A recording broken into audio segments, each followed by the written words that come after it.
Welcome back to AgriTalk here at the National Farm Machinery Show in Louisville, Kentucky, broadcasting from the Syngenta booth today.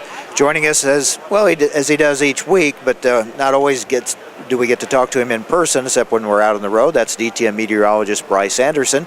Good to see you, sir. The mood here, like we've seen at most farm meetings this winter, very upbeat, very positive, looking ahead to spring planting time for a lot of farmers, and prices, being what they are, that has people upbeat. But there are some weather concerns out there. There are still some dry areas. There really are, Mike, and one of the most prominent ones is the northwestern half of the Corn Belt, from basically, let's say, Ames, Iowa north to Mason City, and then across all of Minnesota and northwest through the eastern Dakotas and clear up into the Canadian prairies. And it's this part of the country, I think, that is sort of on the edge of possibly having a real problem here this year. I know even in west central Illinois, farmers tell me you don't have to dig down very far to find dry dirt. I mean, there's concern about subsoil moisture.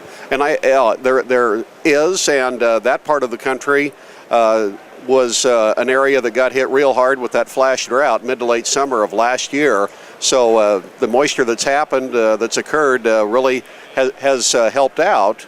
But it certainly hasn't just, really completely recharged the soil profile. So what are the prospects of these dry areas getting recharged before farmers go to the fields this spring? I think we have a pretty high potential of being in a have and have not deal, Mike, and that is from the Mississippi River on east.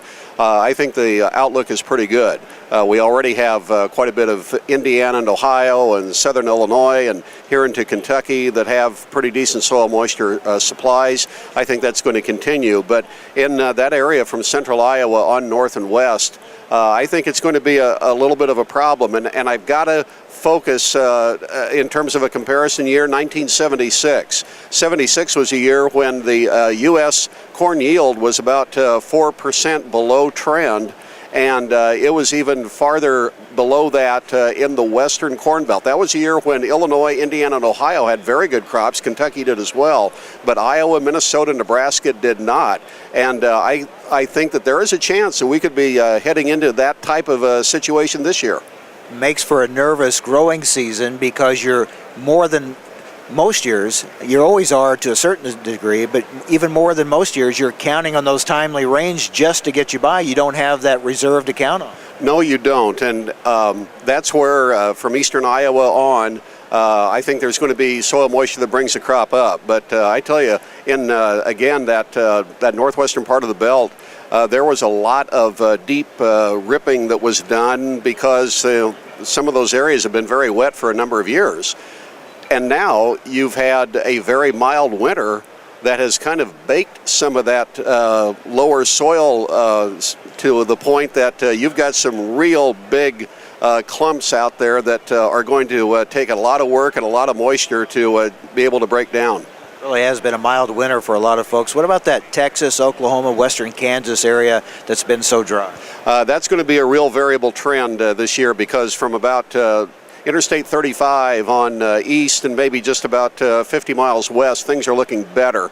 In fact, there's part of north central Texas, the area called the Cross Timbers Crop District, northwest of Dallas, between Dallas and Wichita Falls, that is out of drought right now, and that's good news there. But the Texas Panhandle north into western Kansas, Mike, you're still looking at moderate to extreme drought. And that area is going to, I think, be very slow to improve as we go through this year.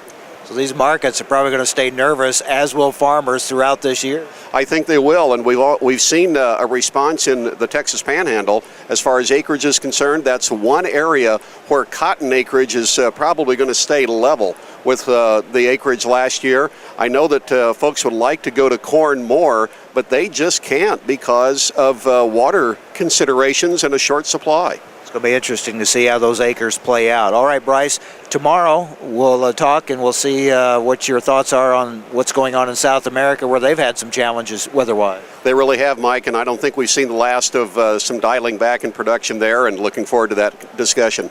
Very good. DTN meteorologist Bryce Anderson joining us here at the National Farm Machinery Show in Louisville, Kentucky. Stay with us. More coming up. It's halftime on AgriTalk.